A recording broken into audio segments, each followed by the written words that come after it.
अभी तक की स्टोरी में हमने देखा था जिया और आशिका दोनों ने पंगे तो ले लिए थे रिदा और उनकी पूरी गैंग से, इंक्लूडिंग ईला। बट ये पंगे उनको भारी तो पड़ रहे थे और काफी ज्यादा भारी पड़ रहे थे। आशिका, जिया, स्वाति, फलक सबने बहुत मेहनत करी थी, रात भर बैठ के नोट्स बनाए थे। और ये जो उनकी मेहनत थी ना, ये अगले दिन वर्थ होने वाली थी। लाइक कह सकते कि फायदा होने वाला था इस मेहनत का उन्हें। अगले दिन आके जिया और आशिका ने अपने क्लासमेट्स को वो समझा रही थी कि बस एक हफ्ते तक हमारा साथ दो और एक हफ्ते के बाद प्रोफेसर्स भी आएंगे और हमें पढ़ाएंगे भी। एंड ट्रस्ट मी, बस एक हफ्ता। और ये दोनों अगर इतनी गारंटी से ये चीज़ बोल रहे हैं ना, तो इट मीन्स इनके पास कोई प्लान है और वो एग्जीक्यूट करेंगे और इस प्लान पर बहुत ज़्यादा कॉन्फिडेंट है। ये चीज़ रिदा और ईला भी समझ गए थे कि कुछ तो कर रहे हैं, कुछ तो खिचड़ी पका रही है, क्योंकि इतना कॉन्फिडेंस है तो नहीं बोलेंगे एक हफ्ता। पर उस टाइम ईला और रिदा ने कुछ नहीं बोला। वो लोग वेट कर रहे थे कि ये लोग कैसे क्लास को समझाते हैं, कैसे उन्हें पढ़ाते हैं और कैसे नोट्स बनाते हैं। ये देखना था उन्हें, क्योंकि उन्हें भी तो पता चलना चाहिए ना कि उन्होंने पंगे किससे लिए हैं। अगले वो दिन स्टार्ट होता है और सारे चारों जूनियर्स उन्होंने अपना बेस्ट दिया। उन्होंने सारी क्लास को समझा दिया, उन्होंने नोट्स बांट दिए, टीचर बन के पढ़ा भी दिया। स्टूडेंट्स को कॉन्सेप्ट समझ भी आ गए। एंड रिदा और ईला को लगा था कि स्टूडेंट्स उनके अगेंस्ट बोलेंगे, बट जितने भी उनके क्लासमेट्स थे वो सब तो उनका सपोर्ट कर रहे थे, क्योंकि उन्हें भी पता था कि इतने अच्छे नोट्स, डजेंट मैटर प्रोफेसर पढ़ाए या ना पढ़ाएं, उन्हें नहीं मिलने वाले इतने अच्छे नोट्स, और वो भी डायरेक्ट टॉपर के नोट्स तो कतई नहीं मिलेंगे।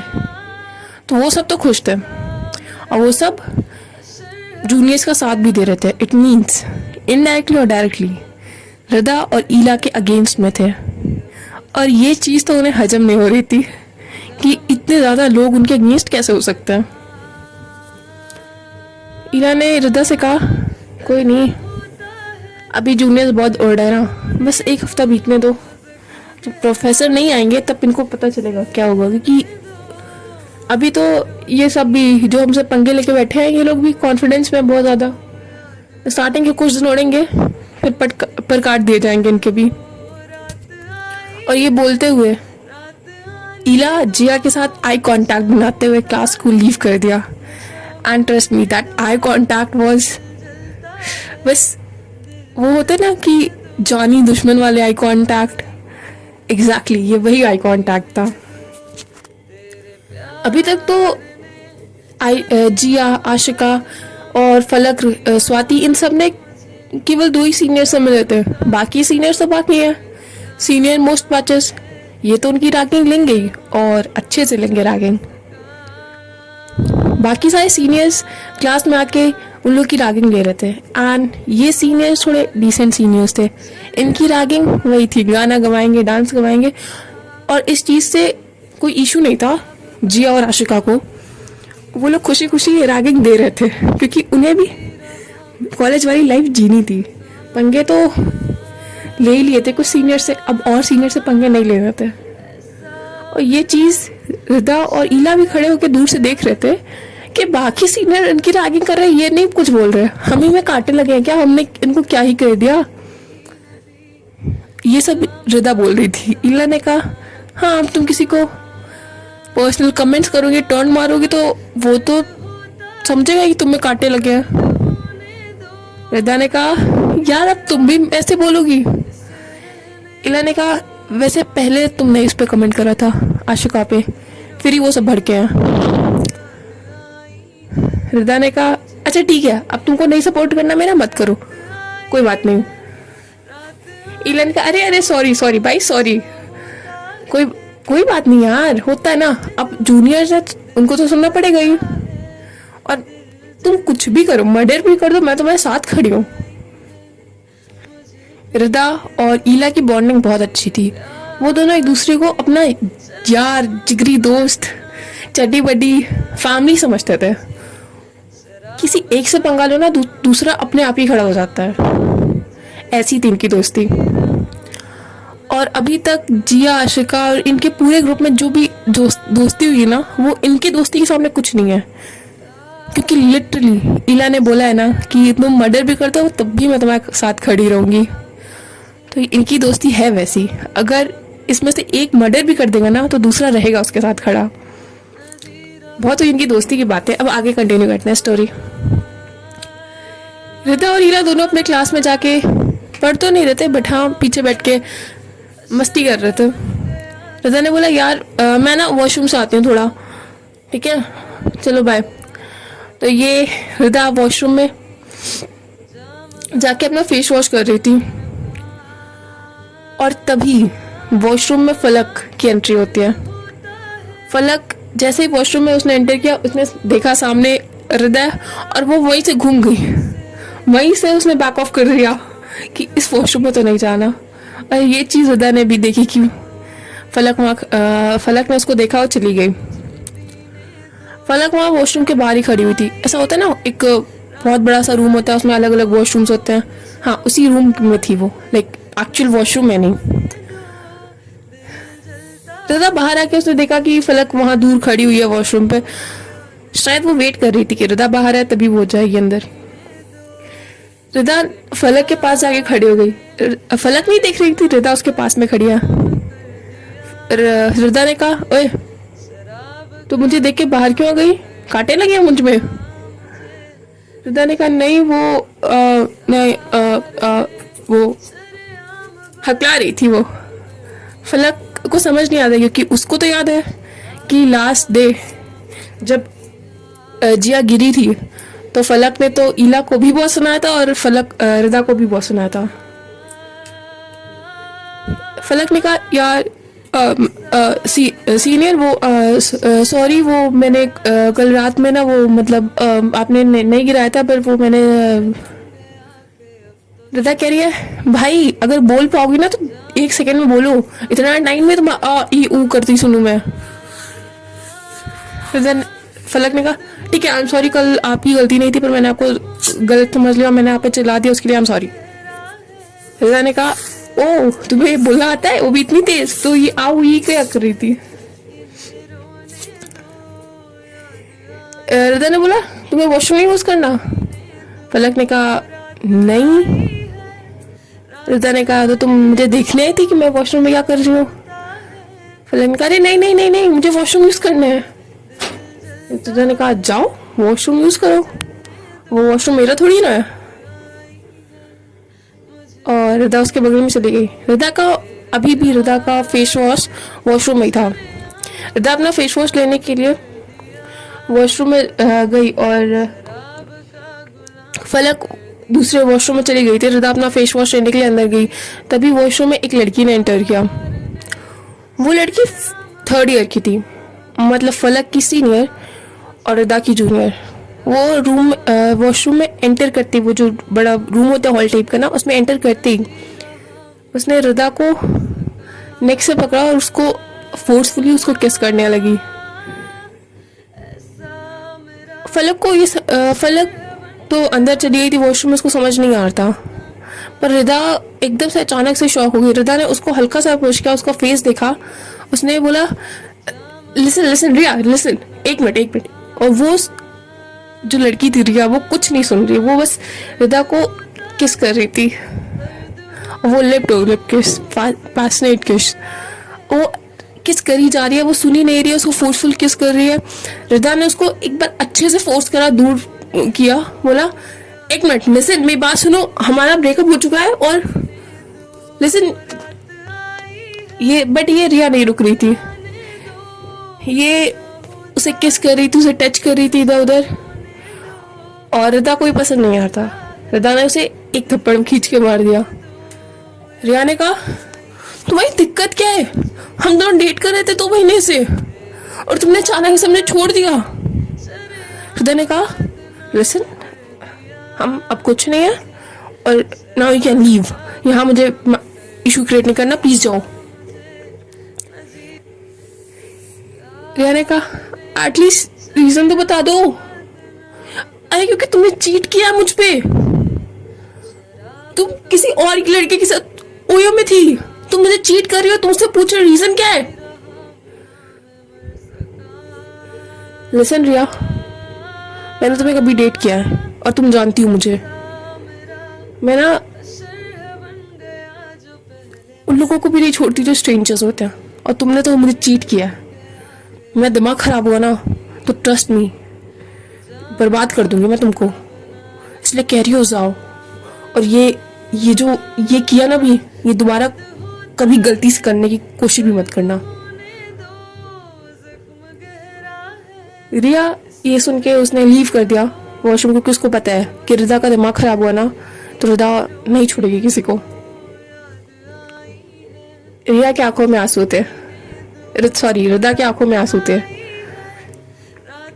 उसने अपना फेस वॉश किया, उसकी आवाज़ से समझ में आ रहा था कि वो उस लड़की को लेकर कितना सीरियस थी।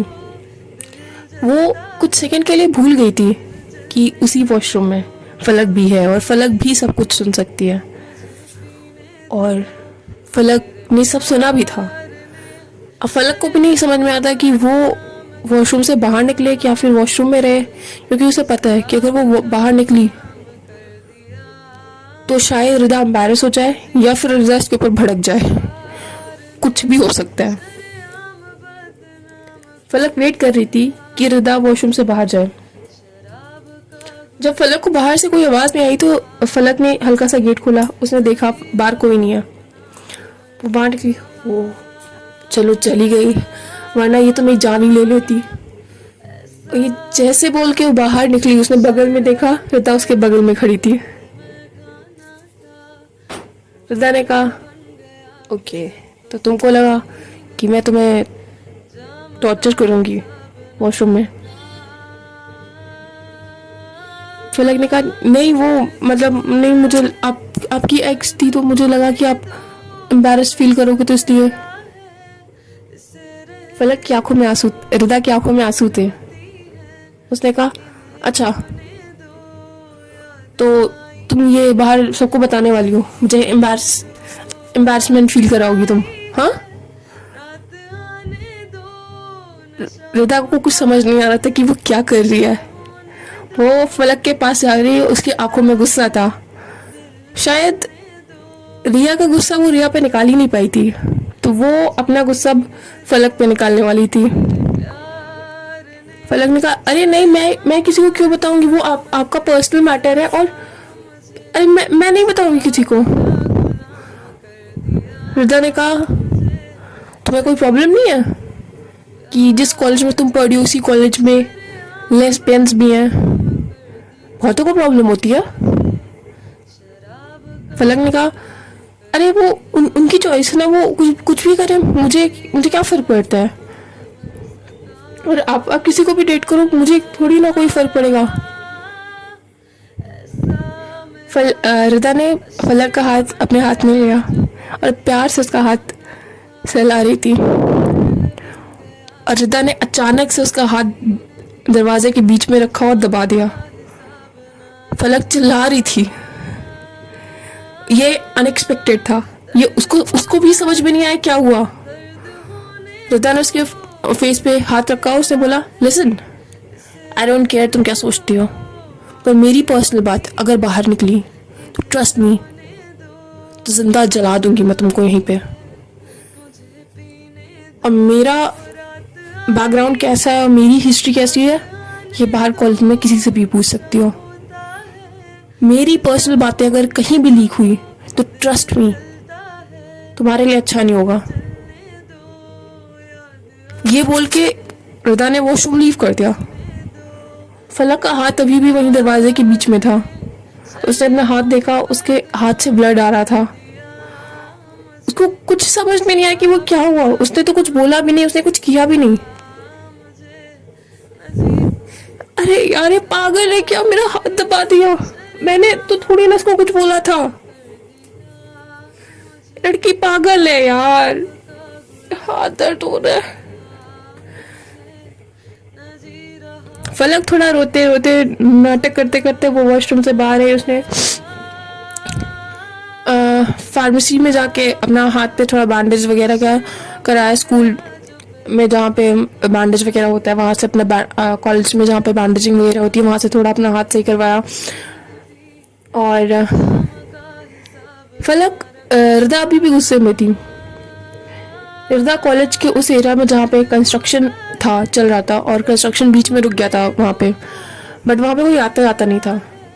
रिदा वहीं पे घूम रही थी क्योंकि ये अपनी गर्लफ्रेंड वाली बात उसने ईला को भी नहीं बताई थी, तो वो ईला से भी शेयर नहीं कर सकती थी क्योंकि उसको लगता था कि वो लेस्बियन है, ये जान के शायद ईला उससे दूर हो जाएगी या फिर उसको जज करने लगेगी।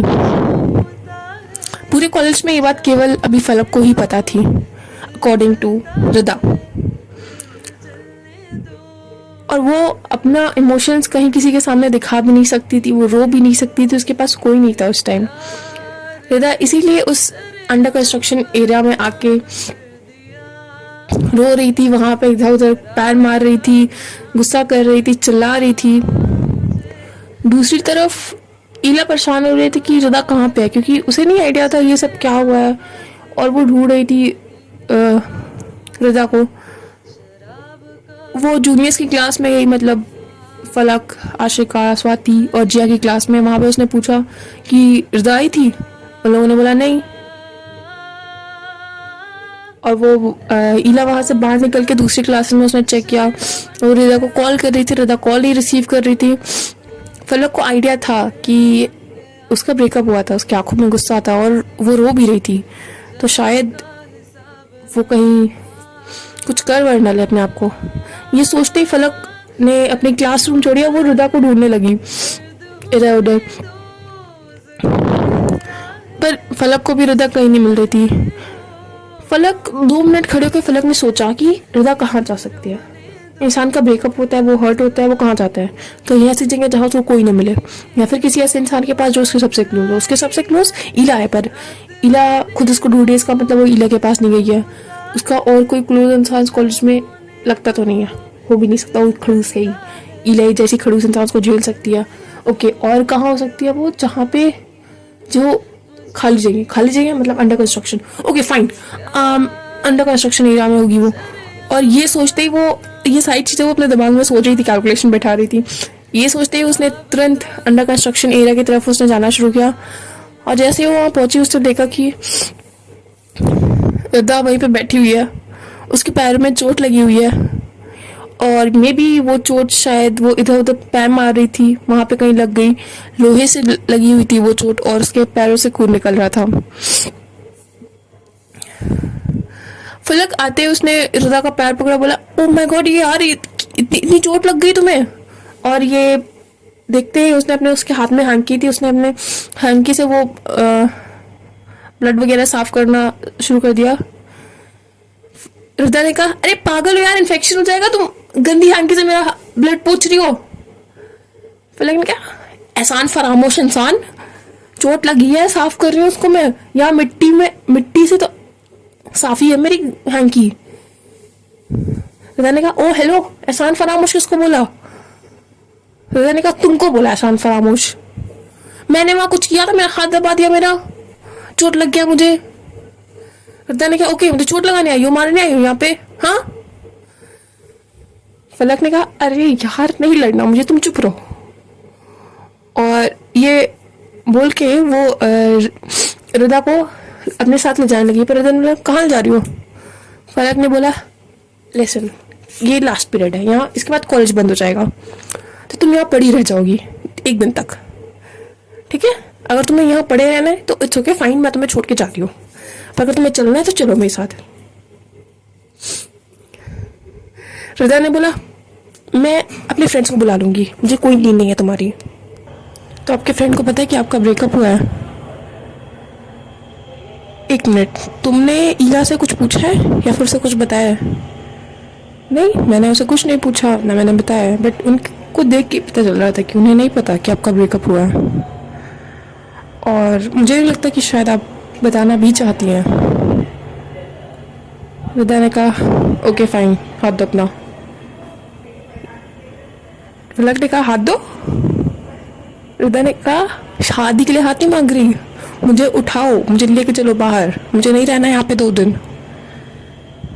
फलक ने कहा ओके ओके ठीक है ठीक है, और वो उसको सहारा देके बाहर ले जा रही है। अब आगे की स्टोरी हम बाद में देखते हैं। बहुत लोग ने मुझे बोला कि स्टोरी लंबी बनाने के लिए हम ट्राई करेंगे। हम भी कॉलेज स्टूडेंट है ना, मेरे पास भी ज़्यादा टाइम नहीं है, वो भी ज़्यादा पढ़ाई का प्रेशर है, इस वजह से हम नेसेसरली ऐसा नहीं है कि हम बना नहीं सकते, बना सकते हैं, बट टाइम लगेगा उसके लिए, और रिकॉर्ड करने का मुझे टाइम नहीं मिल पाता। कॉलेज भी मेरा बहुत ज़्यादा दूर है, मुझे ट्रैवल का टाइम भी बहुत ज़्यादा लगता है, तो अगर हम नहीं बना पाते हैं लंबी स्टोरी तो उसके लिए sorry, but I will try my best. और थैंक यू, बहुत लोग मुझे सपोर्ट कर रहे हैं, तो उसके लिए थैंक यू सो मच। और भी कोई सजेशंस हो जो आप लोग को मुझे देने हो तो आप कमेंट सेक्शन में दे सकते हैं।